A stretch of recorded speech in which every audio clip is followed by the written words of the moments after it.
You are now live. All right, we are back. We covered quite a lot of information before the break. So I do want to take a minute before we dive into marketing to just see if anyone on Zoom has any questions, or in class, do we have any questions about the one-step versus two-step?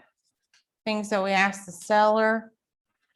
Working with real estate agents brochure. Do we have any questions about CMAs or making adjustments, what we should adjust for? Any questions about how we do that?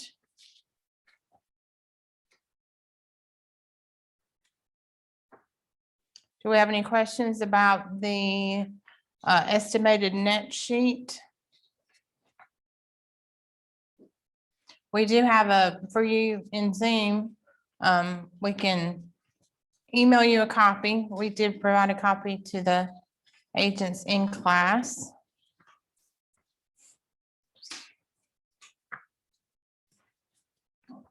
All right, so we are going to pick back up and talk a little bit about marketing. So marketing is important for multiple reasons. Of course, your potential seller client wants to know what you're going to do to get the home sold for the most money. So all the way from the basics of putting it in the multiple listing service. What is the multiple listing service? To where will the home be seen? Will it go out to major websites and have a strong online presence? Will you do professional photography? Will you do professional measurements? Are you open to do open houses or not? Someone may be really adamant that you do an open house. So make sure that you discuss with them all the ways you will market the home.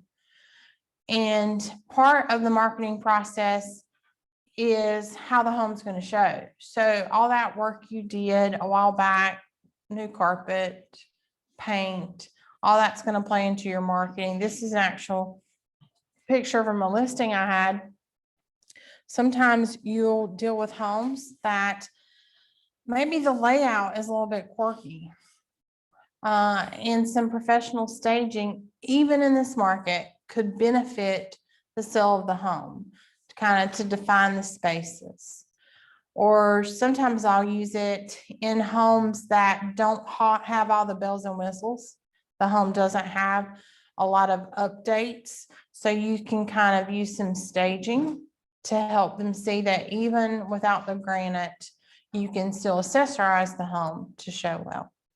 So with a marketing plan, this is really something that you can come up with in advance as a template that you can include as part of your listing presentation, and you can amend it as you need to. You know, maybe you're not going to treat the marketing plan the same for a $30,000 investment property as you will for a $300,000 home. Now, there are a lot of things that you will do just the same for every property you list. But maybe as part of listing a rental property that's tenant occupied, you're going to include investors that you know, or agents that you know that work with investors that you're going to make personal calls to or emails. So come up with a kind of template and use that as part of your presentation and make changes as you need to. I know the things that I'm not good at. So I think it's important to recognize where we excel and where we're not as good at, and then farm some of that stuff out. So a lot of these things do cost money, and we know when you're starting out in real estate, a lot of times you don't have maybe the means to do professional photography or measurement. But if you can, I think it's critical that you do use a photographer to show off the home. I know that when I'm taking pictures with my cell phone, they're not very good. So that's something I hire out. There are also tons of people out there who do social media marketing. They probably call you 3 times a day. If they're not calling you yet, they will be soon. But there are some really good companies out there who could take social media marketing off your hands. If it's something that's going to take you 2 hours a day to do, that's not the best use of your time. So you may want to look at hiring someone to help you with your social media presence. Staging or a staging console, or some stagers will go in and advise people about decluttering and working with what they have to help the home show better. That's also something else you can farm out. Our multiple listing service does syndication out to a lot of the websites. You know, that's how your home shows up on Zillow and Realtor.com and Homes and Gardens and all types of sites. Your companies may do something further above and beyond that with syndication. Print postcards, you know, you can automate a lot of things that can help you focus on building your business and using your time wisely. So again, if there's something you're not great at, you may want to consider getting some help in that department.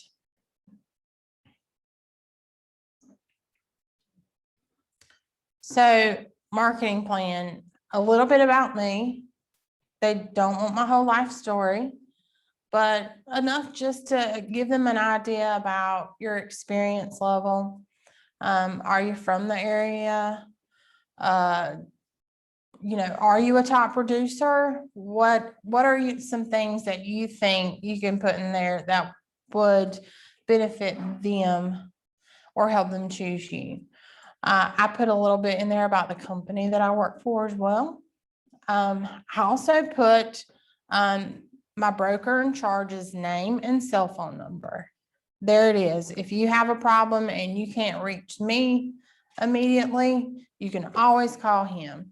Or if you have a problem, if there's ever any type of issue and you don't feel like you're getting the service that you need, he's one phone call away.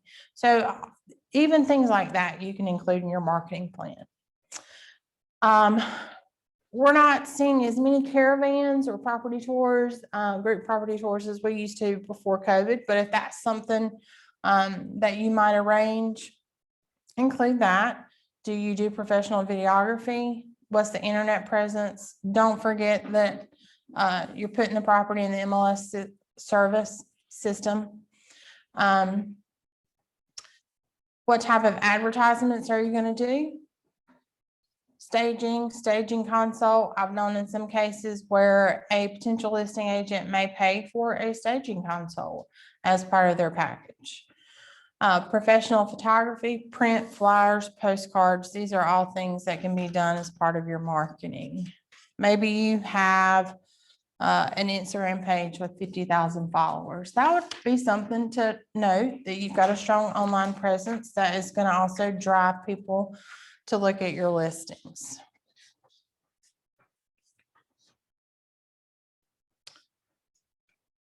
Other ways to market a home with your social media posts. I see over and over that personalizing a social media post seems to get more interaction than just sharing a link to a website.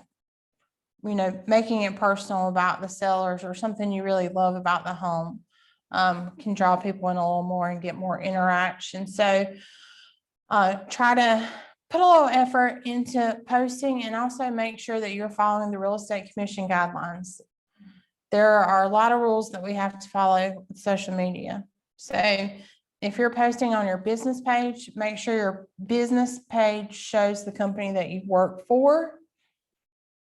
The easiest way I found to do that is my Facebook business page is Amanda Smith Martin, Realtor at Townsend Real Estate. So anything I post from that business page already has Realtor at Townsend Real Estate, so I'm covered. And if you post anything real estate on your personal page, you need to make sure that you put listing provided by X company, listing agent, so-and-so. So that you're not doing what is referred to as blind ads by the Real Estate Commission. Always, always, always put your brokerage information on anything you post on Facebook. Also, it's important to remember, if you post anything about an upcoming listing, anything at all, a sneak peek, work that's being done, like, oh, Friday, I'm out here checking out my, upcoming listing, look, it's getting new carpet, has to be in the MLS within 24 hours of that post, or you are breaking a rule. Yes. So make sure if you post anything in the way of advertising about an upcoming listing in MLS within 24 hours. That's one that gets, I think maybe everyone's either not aware but anything at all that you post about upcoming listings. Word of mouth is also a way to get news out about a new listing. Your website, having a website. Again, we've already kind of talked about syndicating the home out to other websites. You may excel at direct marketing. You may have a database of 50 to 100 people that have used you before or would use you or refer people to you, and you send out postcards, and that's your thing, and that's how you keep your business going. So direct marketing campaigns, open houses, virtual tours. ListHub is a syndication product that throws your listing out on the internet. Maybe you attract business through reviews that you've got on one of these popular visited websites. Maybe you excel at follow-up services, or maybe one of the things that is best about your marketing plan are brokerage specific marketing tactics. So you can include really anything that you're going to do down to how you're going to communicate with your potential seller. I think this is critical too. Keeping in touch with them. It used to be the home is going to be on the market 6 to 9 months. Maybe not so much now, but if you, as part of your marketing plan, say, I will call you every Friday with an update, then A, you're holding yourself accountable to doing that. And they know they're going to get a phone call at least once a week from you about the home. They may prefer text, but you can include that as your marketing plan, how you're going to keep in touch with them. So now we're going to kind of shift a little bit and talk about the listing agreement. Some things that I've learned along the way to check and double check and red flags and so forth. You've got a copy of a listing agreement as well, if you want to go through and make some notes about that.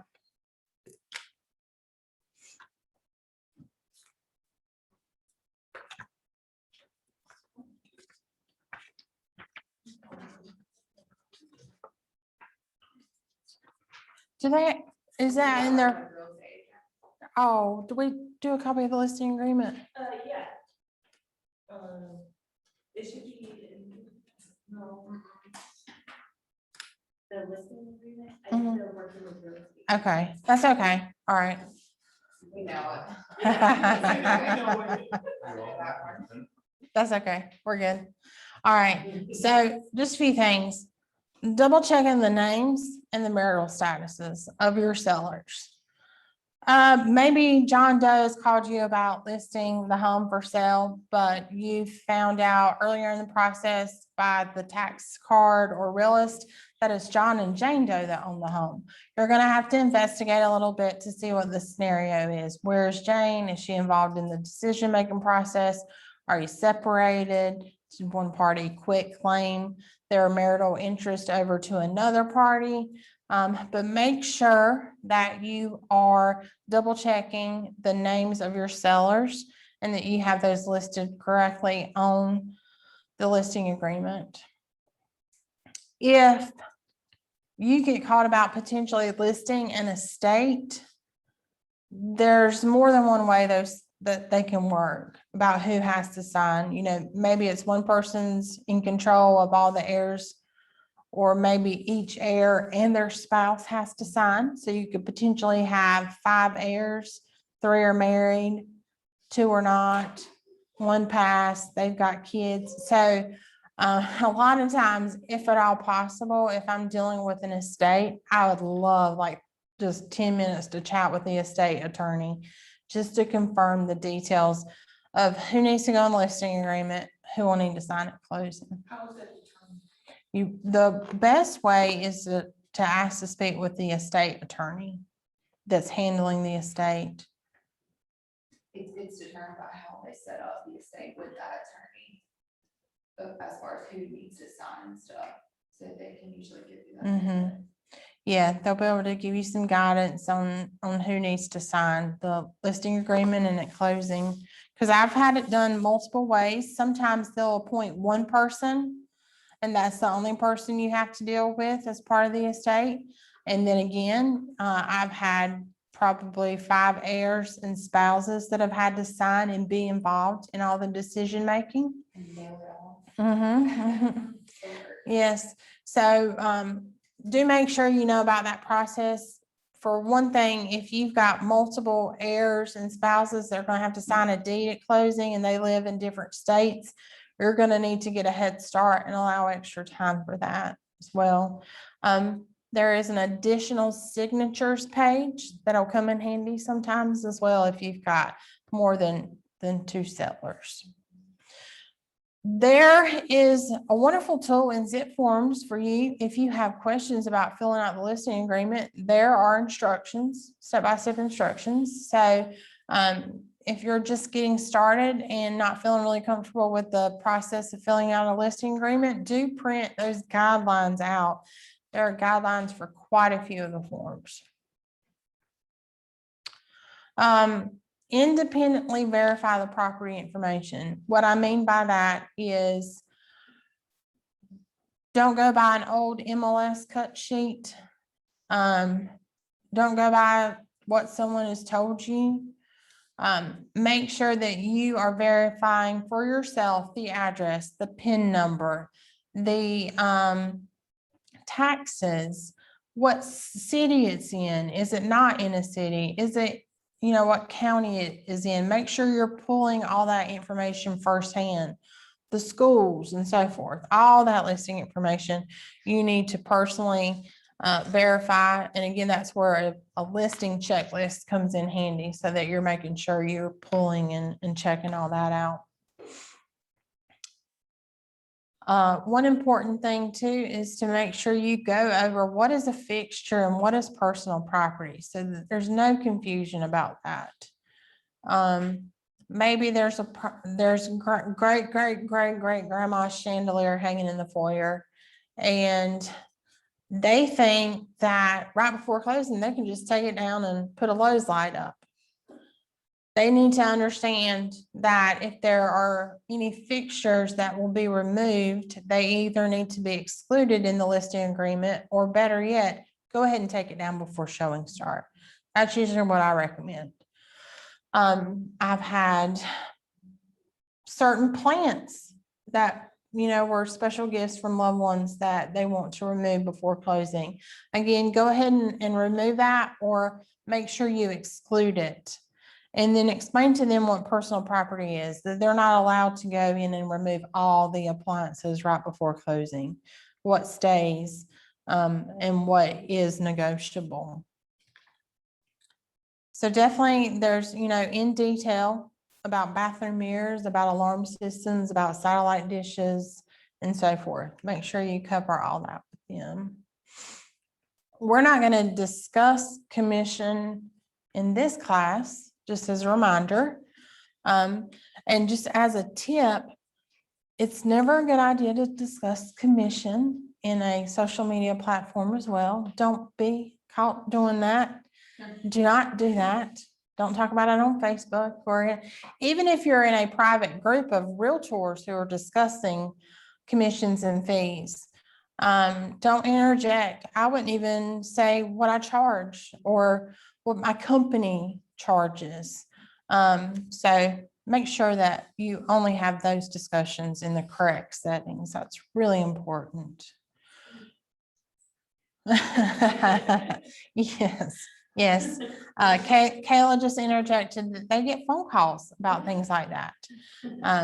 So do not get a phone call about yourself at the association because you've been discussing things that should not be talked about on social media.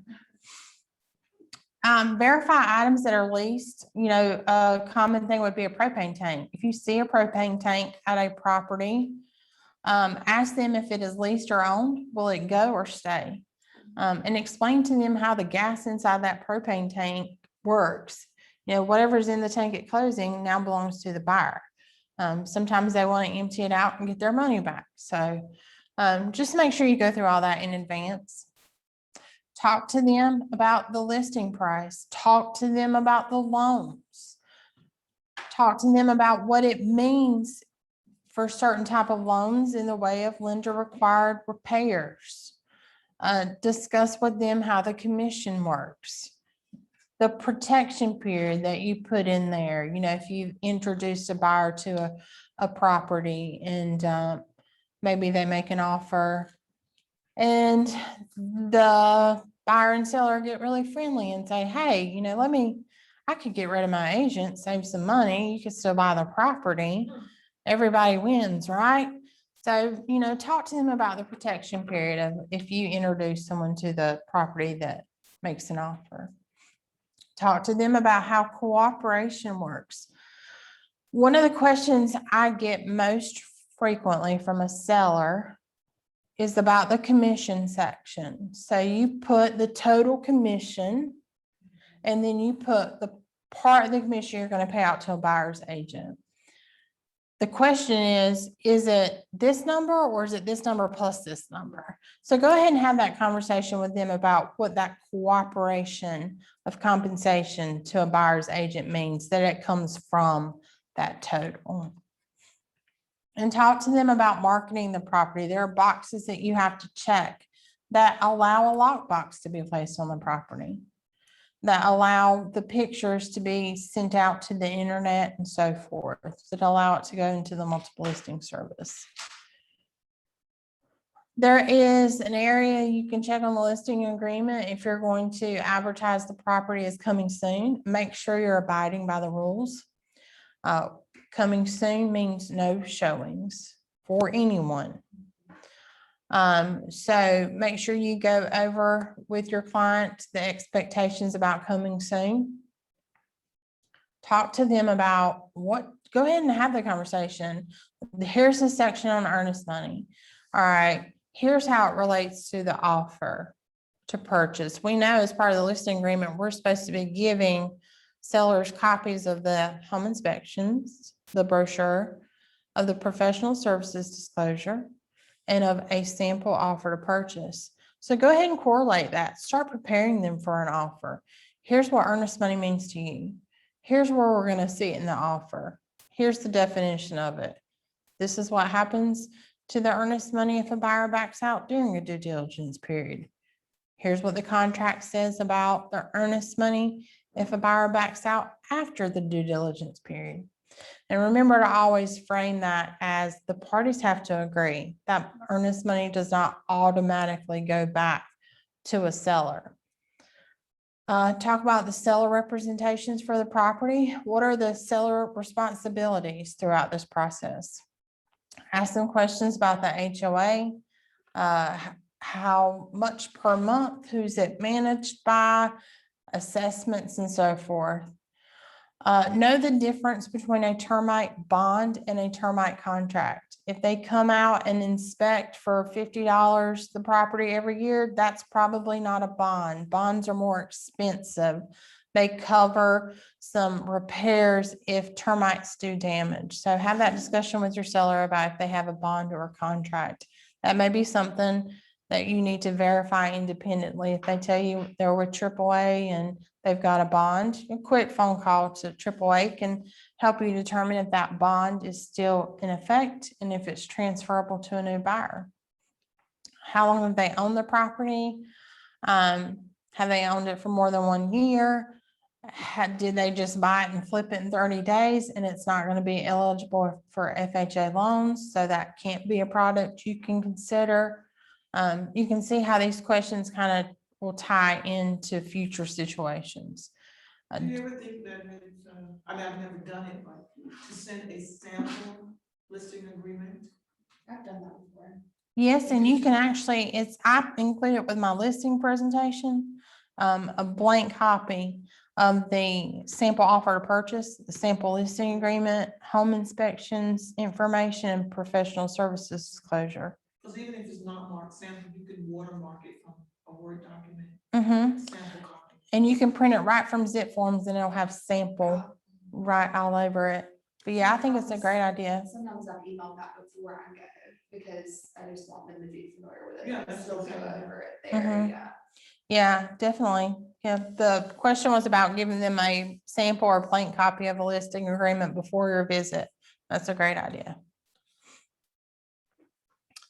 Having the discussion with them about liens, which could be a mortgage on the property. It could be a home equity line of credit. It could be a lien where they're paying back some taxes, so forth. Good idea to have that discussion with them up front to have that expectation. We know the attorney's going to do a title check at closing, or before closing, but that is part of the listing agreement as well. And that's going to help you properly prepare them when you finalize that estimated net sheet too, where you can put in some estimated payoff amounts. Special assessments. It asks you yes or no for confirmed and proposed.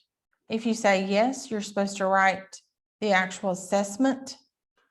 If you say no, you're not supposed to write anything. Not supposed to write anything. We see a lot of verbiage in there. And the problem with adding your own verbiage in there is this. If there are not any confirmed or proposed assessments, and that no is marked, no confirmed, no proposed, and the language is in there, none known, if any, seller to pay. Does that mean a year after closing, when PwC comes through to run sewer, that the seller is supposed to pay? Well, that's kind of what that says. Will Martin is the North Carolina Realtors attorney, and he does weekly Q&A questions. And he did a question on that too, and it's a gray area. So be very careful about adding in verbiage or having your seller sign an offer that has verbiage in there that has not been reviewed by an attorney, because sometimes it may look cut and dry, but there's a flip side to it, and implications can be negative for your potential client. And that's true of the appraisal addendums that we're seeing in this market too. What kind of, I'm so sorry. Where does Will post those? Is it or is it published somewhere? They're emailed out. So the question was, where are those Q&As published? They are emailed out to you from the North Carolina Realtors. Okay. Weekly Q&A. You can go log into your North Carolina Realtors page, and then you can actually go through and search them, which I do sometimes as well, or review them. But great information he sends out. He is fabulous. Do you have a question? Yes, I did. Okay. What kind of additional verbiage have you seen? I've seen none known or buyer's responsibility. I've seen several things. One of the most common I've seen is none known, if any, to be paid by seller. That's one of the more common things I've So seen. the seller's agent is saying. The they don't buyer's have- agent who's Buyer's agent, okay. making an offer about assessments. So what we're doing during the listing period is we're checking on assessments. You can fax PwC very easily to confirm about water and sewer, which are the main assessments that we see. And we are disclosing if there is anything in the works, maybe it's proposed in an annexation area to be connected in 2023 or so forth. That's where we're putting that information out there. But on the flip side of the investigation that you've done into assessments, when you later get an offer, do kind of make sure they're matching up with who's responsible for what. So Will Martin actually is our speaker for the luncheon. Yes, On the yes, 15th? yes, Will What- and I are on a first name basis lately. Ye- So the most amazing thing, you know, I'm gonna get off subject for a minute. So we all pay dues. I probably get my money back the first month of the year in free legal hotline calls Yep. to Will Martin and his team. And he's awesome. So anytime you have a question that kind of borders or is full on of a legal nature, you can call up the free legal hotline and speak to one of the North Carolina Realtors. It is an absolutely amazing resource. Kate was just saying she uses it. I think I called them probably 1 week, 5 or 6 times as we really start to, to see the appraisal addendums come into effect. Some of those could potentially be problematic for your sellers. So free hotline and countless tools that they have online about certain areas. Just emailed them last week because we had a member ask a question about her sellers overhearing something during a showing. The listing agreement is very clear. Your sellers should not listen. Buyers have a right to privacy during their showing. Now, on the flip side of that, buyers and buyers agents also need to be cognizant of what they're saying as they are touring homes. Because we know the minute you walk up to the door, the Ring doorbell kicks on and things can be heard. That is making sure that we're always acting in a professional manner. And that we're also not disclosing stuff inside the home that a potential seller needs to not know about our buyer, how much they're qualified for, that they just won the lottery, that they paid double for this house. They love it so much. So just being aware of that. So back on task, listing agreement. We just talked about assessments. If you are listing a manufactured home, there are extra steps you need to take care of. You need to make sure first that it is real estate versus personal property. I had that the other day. I've had it before too, and it's relatively easy to switch it. But if they bought it, moved it in and sat it on a lot, they bought it as personal property. It's not real estate. It needs, you know, a few things have to happen, and sometimes it's never gonna be real estate. But do make sure that if you are listing a manufactured home, have a conversation with an agent who's got some experience about that, so that you make sure you don't get all the way almost to closing and realize you've listed something that's not even real estate yet. We talked about fuel tanks. Underground fuel tanks is a whole different subject. If they are aware that they have an underground fuel tank for maybe a previous oil heat system, need to do a little investigating about that. See if it's been properly filled and capped off. How can you find out if a home has that? Like at my personal house, I have this weird thing sticking up and we think that's what it is, but I was not a good realtor when I bought it for myself and did not find out. So how would you go about? There are a couple companies who can just come out, take a peek at it and tell you. Okay. Yeah, Lisbon Maintenance, Chip Humphrey.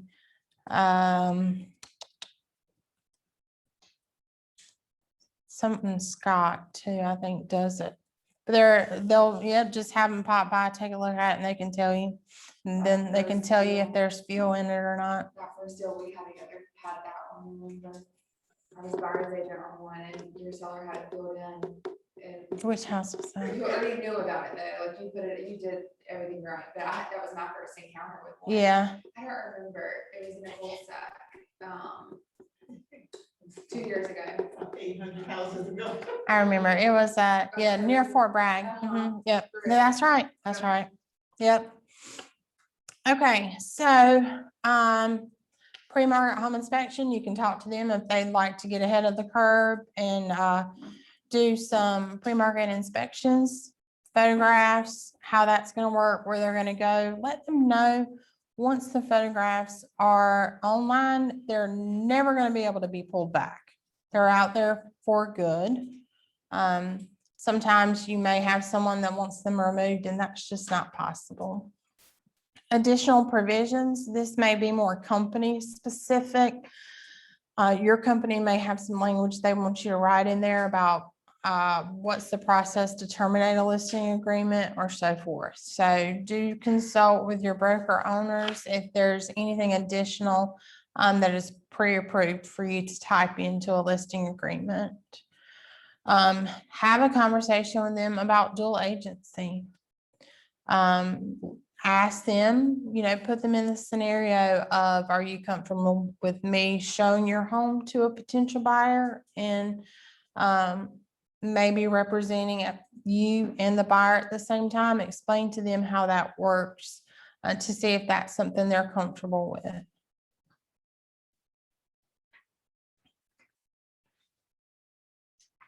There's also a little part in the listing agreement that talks about mediation if needed, that if a problem arises as part of the listing agreement, that they'll agree to some mediation with you.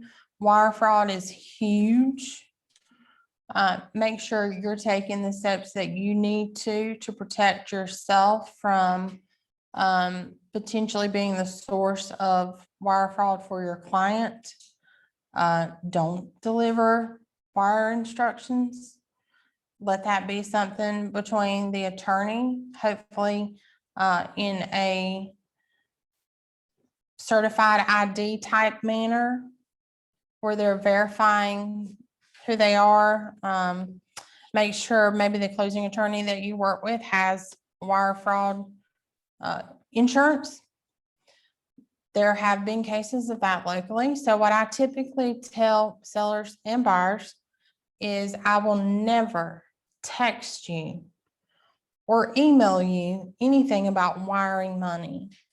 If you ever get anything like that, pick up the phone, call me, and hear my voice on the other end for us to have a discussion about it and how we need to take care of it. But unfortunately, there are people out there who like to hack into realtors' emails and grab an opportunity to switch out wiring instructions, and they make everything look really official.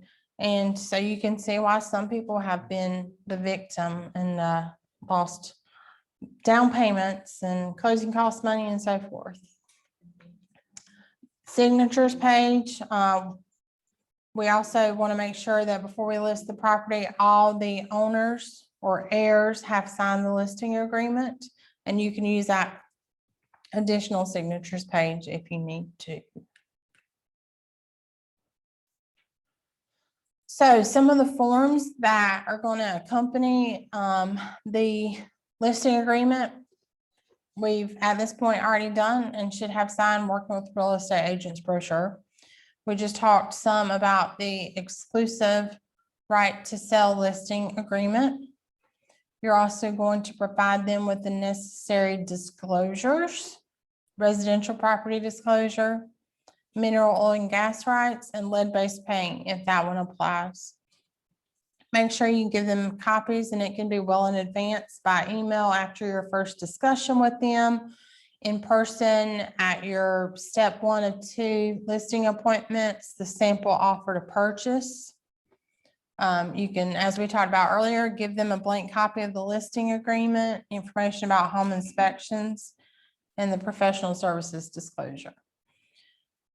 There may be some forms that your company requires that are not North Carolina Realtor forms, so make sure you incorporate those as you need to.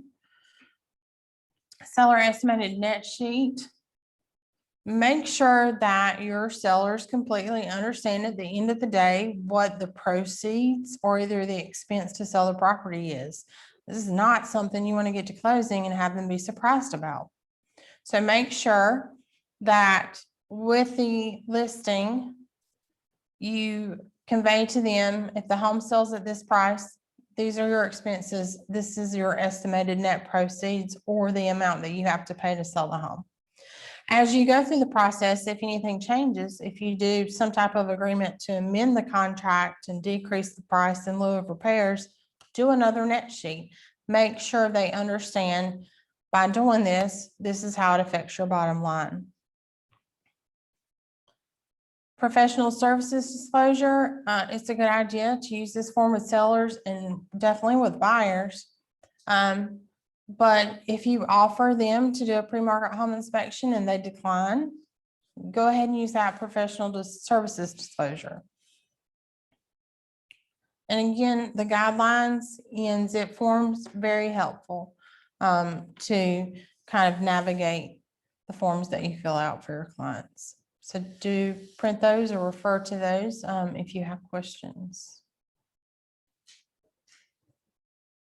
All right, so let's shift a little bit and talk about how do we find listings and where do they come from? So I teach a lot based on kind of what I do, and that may not be what's comfortable for you or how you decide. There's not necessarily one right way to do a lot of this stuff. It's what works best for you. So I try to work by referral, which means I have a database of people that I know that like and trust me, are likely to refer me or to use me should they decide to sell or buy a home. That is the main way I try to keep leads coming in. I don't pay for leads. Instead, I will do things for my database. In previous years, I've done drop-bys at Thanksgiving with pies, or, you know, little Christmas drop-bys, thank you notes, personal notes. If I saw they've got a big birthday coming up, send them a birthday card. If you'll ever notice when you get a card, a handwritten note in the mail, you stop. And you're going to put every other piece of mail aside, but you're going to open that handwritten note. You're going to read it. And I guarantee you're not going to throw it away immediately. You're going to sit it down and hold on to it because someone took time out of their day to stop and recognize that maybe you had a joyous moment in your life, or maybe something negative is going on. Maybe you've lost a family member. Maybe you graduated. Maybe you got married. Maybe, you know, it could be anything. But someone took the time to write you a thank you note. And that to me is one of the biggest ways you can make an impression on someone. You can also kind of choose to do really personal touches with some business touches. If you primarily, if you have a group of 20 people in your database that live in the Cape Fear High School district and you want to do some quick Cape Fear High School stats about sales, they're interested to know that too.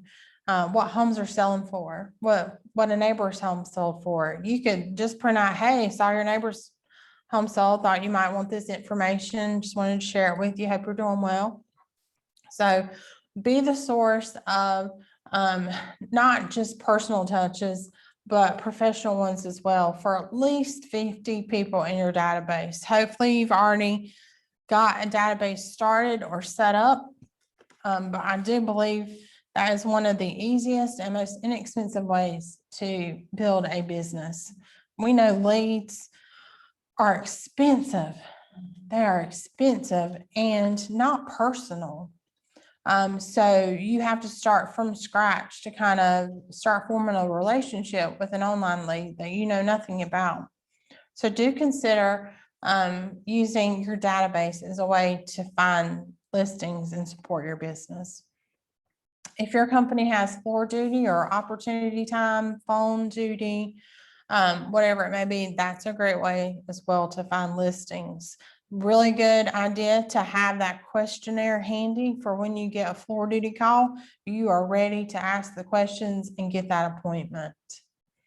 partnering with an experienced agent to gain some knowledge. I have not once asked another more experienced agent for advice and they've declined to give it to me. People are willing to help, so don't, feel nervous about picking up the phone and asking someone, hey, what's worked best for you? How did you build your business into what it is today? I guarantee that they would love to talk to you and share that information with you. Question? Do you have any advice about a database setup?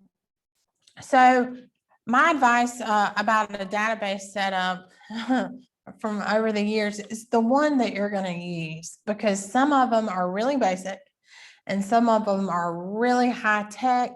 Like you've got your names, addresses, email in there. You can design postcards right within the site. You can send your listings out, or sometimes it's just an Excel sheet with names and addresses and contact information. So really there are, Do you have any suggestions of a I use- CRM? so I don't use a CRM. I have an Excel database of contact information. But the only thing I use is within our company, we have a CRM that you can add email addresses into that'll do like all the holiday touches, like Happy New Year or home tips, that kind of thing. So that is though within our company. So I don't have a personal recommendation, but I would definitely, if you wanna, are you on our Facebook Agents Only page? Okay, after class, let me show, are you on Facebook?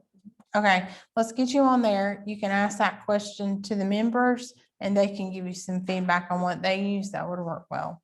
My company provides a fancy one and I use it. I'm trying to learn it, but I love my Excel Yeah, sheet. Yeah. I have it on Google Drive, so if my computer crashes, I won't lose it. mm-hmm, I have an Excel spreadsheet, but we're just, Yeah. wanting for something that could be, like you said, you can do mailings from it. yes. Postcards, things Yes. like that. Yeah, so we were just talking about a database that maybe was a little more inclusive of marketing tools. And we're gonna reach out to some of our members to see what their recommendations are for that.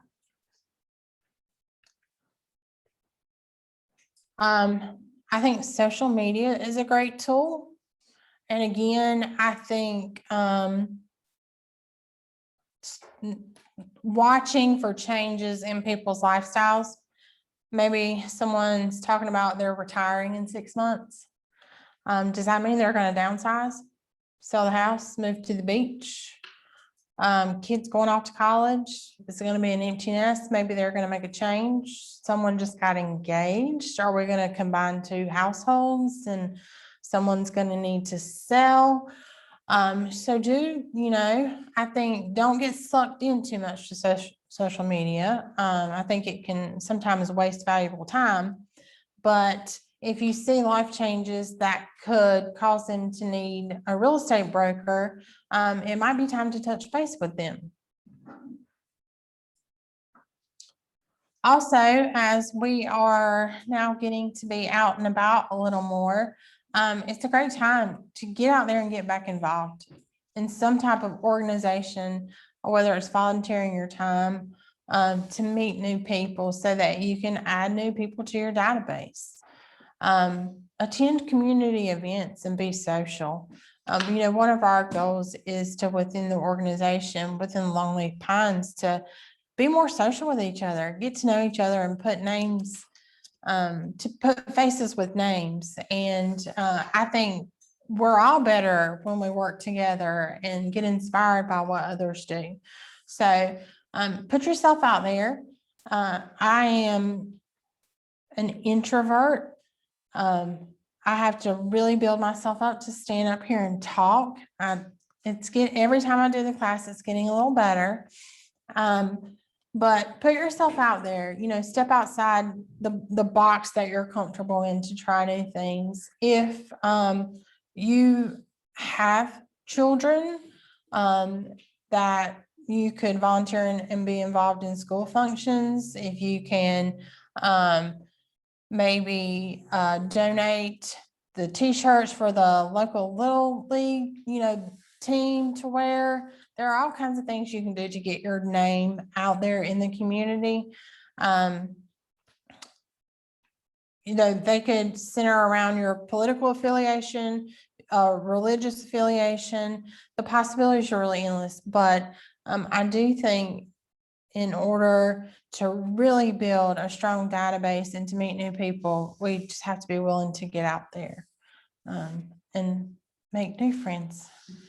And don't forget to keep in touch with the people who have been supporting you all along, who have been sending you business, whether you've closed the deal or not. Do keep in touch with them. They'll be just the best thing in your business.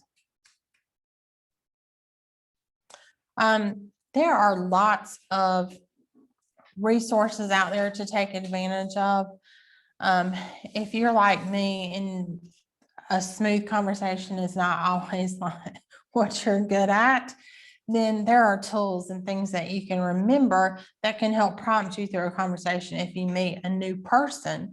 And one of those is FORWARD. If you just remember the acronym FORWARD, ask them about their family, then you can ask them about their occupation, their recreation, what do they enjoy doing? Where do you see yourself in 5 years? Dreams. It can help you when you are trying to have a conversation with someone and you hit a slump and you've got that awkward silence. You can just remember a technique such as the FORWARD one to help keep things moving again. And there are lots of other sources out there too. Ninja Selling is a great program if you want to take it. Do we have a ninja course coming up anytime soon? No, but I'm sure if we had some interest out there, we could talk about putting something together. But I've done Ninja Selling twice. Because sometimes even being in it 10 years, I'll hit a little slump. And I'll need to kind of recharge. So I've done the Ninja twice to help myself get back on track when I forget the basics of what I'm supposed to do. Increasing the sellability of your home. The main things when you are marketing a property and need to remember about why hasn't the home sold? Price, condition, are those two reflective of each other? Is the home price for the current condition it is in? And how is it positioned amongst the competition?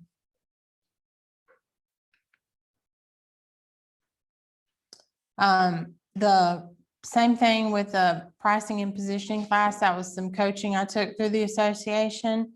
We can, ask about interest in those classes if we need to do some more.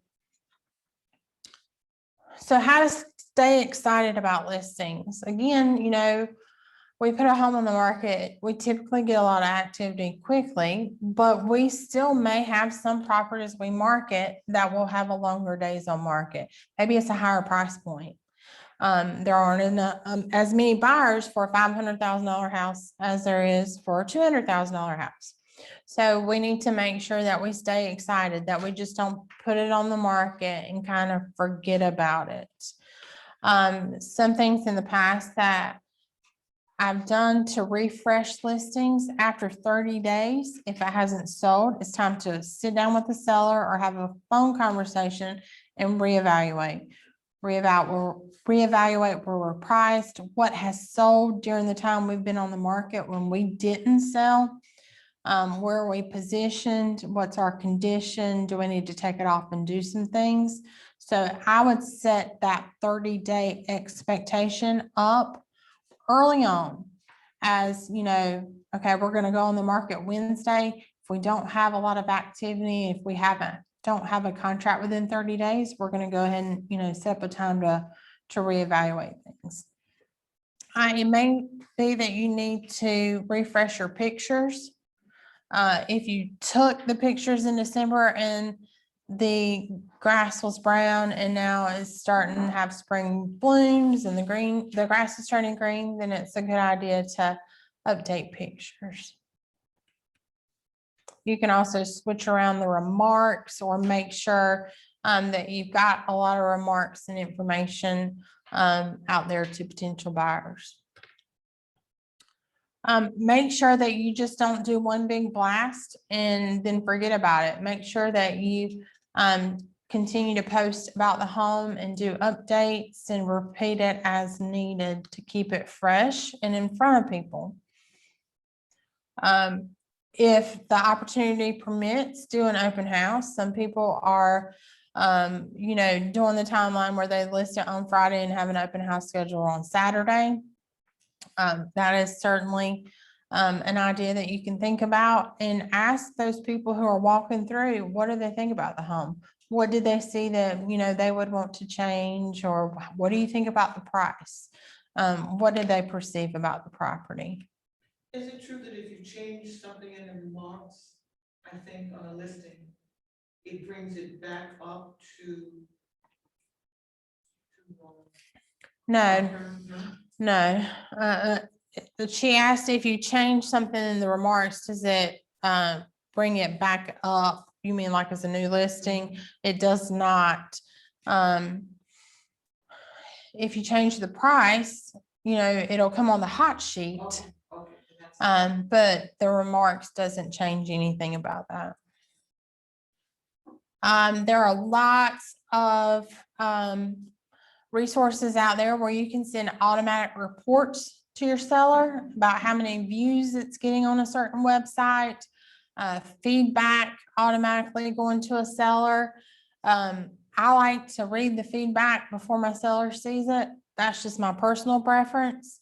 But again, I think, you know, these are all things that can let them know that you're continuing to work on the property. We talked earlier about phone calls, or maybe they like text messages, maybe they're overseas and your primary communication is going to be email. Just make sure that you are reaching out to them and keeping them updated every step of the way. Even if you don't have any news, they're going to love it if you pick up the phone and say, hey, you know, everything's still going great. Nothing new to report. Just wanted to check in, make sure you didn't have any questions about the stage that we're at. You can also email other agents with property information. I don't really know exactly how effective that is. We all certainly know where to look for properties.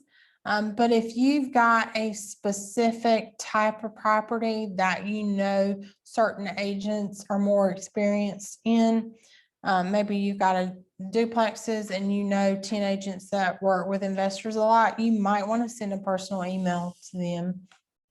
Good question. Mhm. Broker opens. Mhm. Okay, so if we do a broker open and invite brokers in, my purpose in doing that would be that I want them to post, you know, videos on their stories or whatever. If they're at that event that I hosted, the real estate commission rules still apply as far as they have to say who it's listed by and the firm, right? Okay, Kate's got a great question. Yes. So her question, because I think this is great for everyone to know, she was talking about having a broker open house and inviting brokers and wanting them to post on social media. So maybe I go to Kate's open house and there's a Instagram hashtag that we're all using. If I share something on my social media at her house, do I need to represent that post with her as the listing agent and the company that it's listed by? And do I also need to identify myself as an agent? The answer to those questions is yes.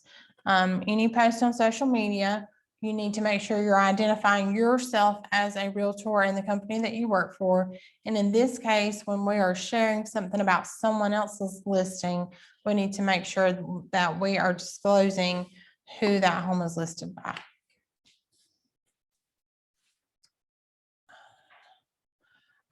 Another way to keep in touch with your sellers is if you've made a Facebook post, tag them, share it with them, send them a copy, just to let them know what you're doing, that you thought about their home on a Wednesday at 3 o'clock in the afternoon and did a Facebook post.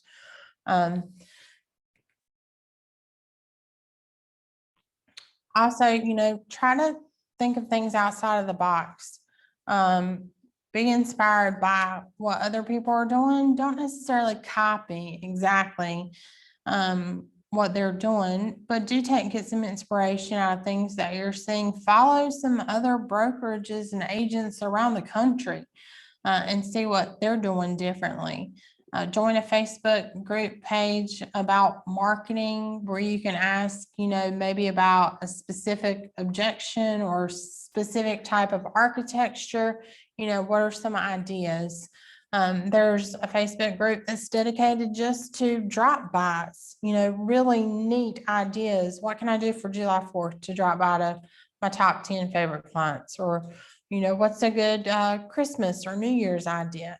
So, do things a little differently. We already talked about switching around pictures. If you're doing some social media ads, you don't always have to start with the front picture. We know in MLS, you gotta have a front and back picture at a minimum. But if you're doing social media and it's almost summertime, it was 97 degrees last week, you might want to start with that pool picture. So just switch things up, keep things fresh. Interesting piece of information I've gathered over here. The least viewed picture is the front elevation. So they look right through That's it. right. Yeah. Zane was just saying the least viewed picture is the front. And I want to see what's inside. Let me get to the good stuff. Is the kitchen updated? Bathrooms? What's the backyard look like? Utilize Instagram and hashtags to help get more draws into your post. There are tools out there where you can I like to post on Instagram and feed it automatically to my Facebook page because I feel like it looks better. It looks less generic because you can do the Instagram. Instagram, you can type in a word and it changes it to a picture. And that's real easy for me because I'm not real high tech. So just explore the different ways you can post. And if you have no idea how to post, that's going to be something you probably want to reach out to a marketing company or social media company to handle for you. North Carolina Realtors has Mobile Mondays. You can follow the NC Realtor Facebook page. If you're not already doing that, do make sure you do that. They've got some great tech information every Monday on their site. And again, I like to watch and see what other people are doing. I am not going to verbatim copy an idea. I don't think that's a professional thing to do. But, I think seeing really neat new things that other people are trying can help motivate me to try something differently too. I also think that one way to build your business is to socialize and be friendly and work well together with your fellow realtors. If we all work together, then we're better. So try to always, when you have a transaction with a buyer's agent or seller's agent, be professional, be personable, be polite, work together. We all have the same goal in mind. That will really help you going forward. Especially with these multiple offer situations, what if the potential seller says, have you ever worked with any of these agents before? Are any of them really great to work with, and that you feel more confident this deal is going to get through to closing if we work with, one agent over the other? Then, your history and how you've worked with people can help you stand out.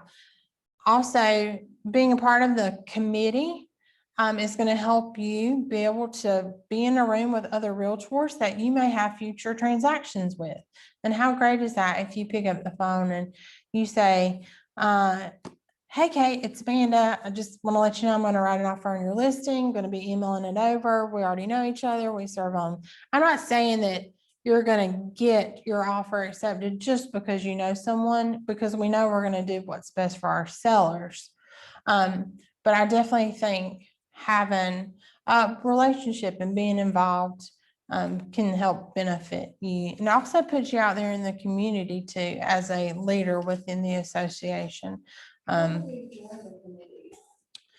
So we'll send out for next year's committees, we'll send out fillers probably in August, September, and start talking about that for the prior year, for the following year, sorry. We would love to have.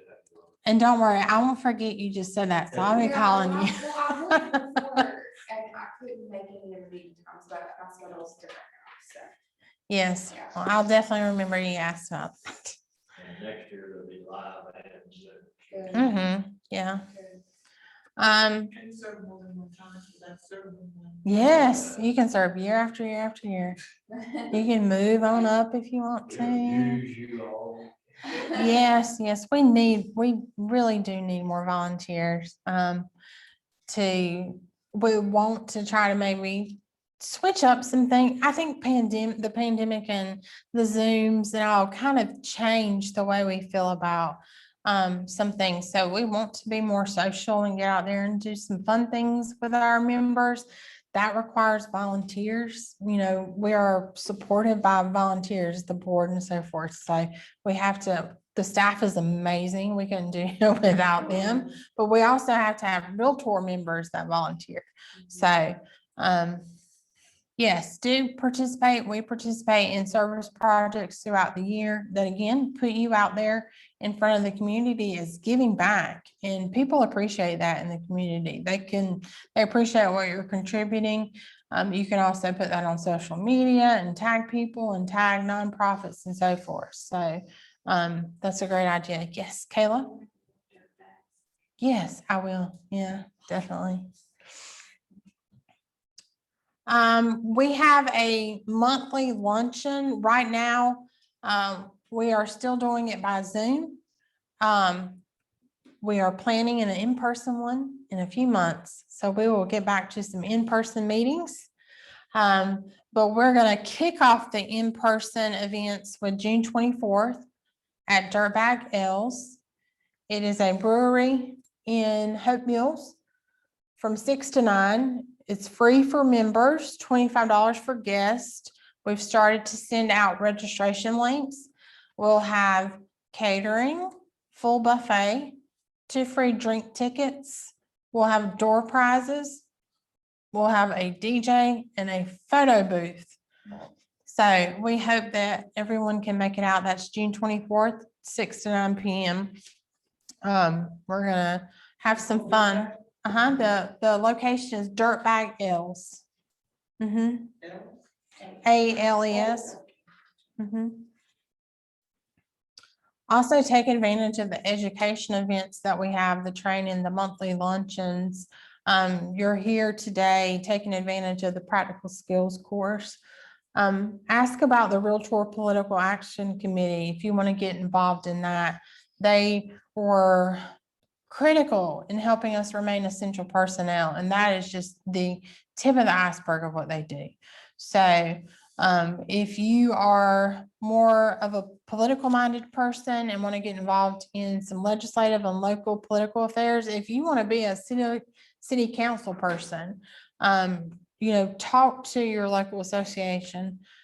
We do need more Realtor members for local political openings and volunteers at the organization.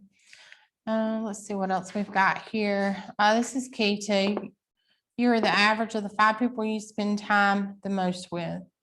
So definitely remember and surround yourself by like-minded people. I love to sit down, go out and have dinner with some fellow realtors. We're gonna talk about real estate every time, and I'm gonna learn something new.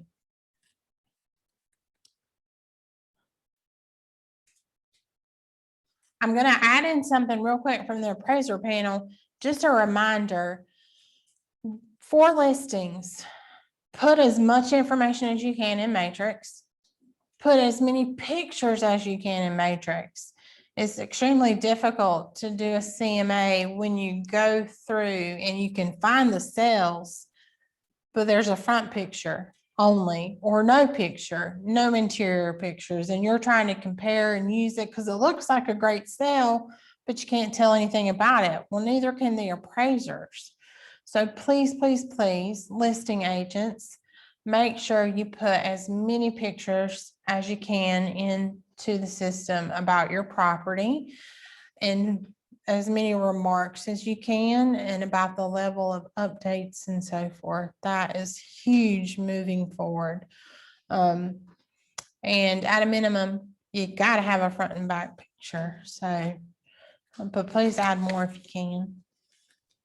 So that brings us towards the end of the presentation. So what questions do you have about anything we've talked about today or anything we haven't talked about today that would be helpful to add in moving forward?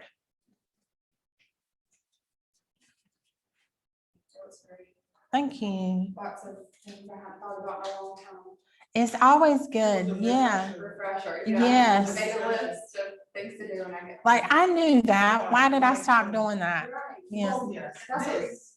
Yeah, I was that's like, what we talked about, Yes. Mhm. Tuesday with Melissa, especially in this market, you just get bogged down and all those Mhm. things go. To the wayside. Yeah. Yeah. And you gotta survive after. this Yes, market too. yes, you do. Absolutely. That was great what Kate said. You've got to survive after this market. We're really busy right now and maybe, you've got buyers and you've got listings and life is good. Things are going to correct at some point. So you don't want to find yourself in January of next year slowing down and you hadn't talked to your database in a year. That's not the position you want to be in. So always make sure you've got a basic plan of stuff that you need to do and do it. Carve out time to write the thank you notes, to keep up with your database, to do some drop bys and pop bys and so that you make sure no matter what the market is, that you've got business coming in and referrals. Well, I thank you for being here in person and thank you to those of you on Zoom. And we will see you next time. Have a great day. Bye. Thank you.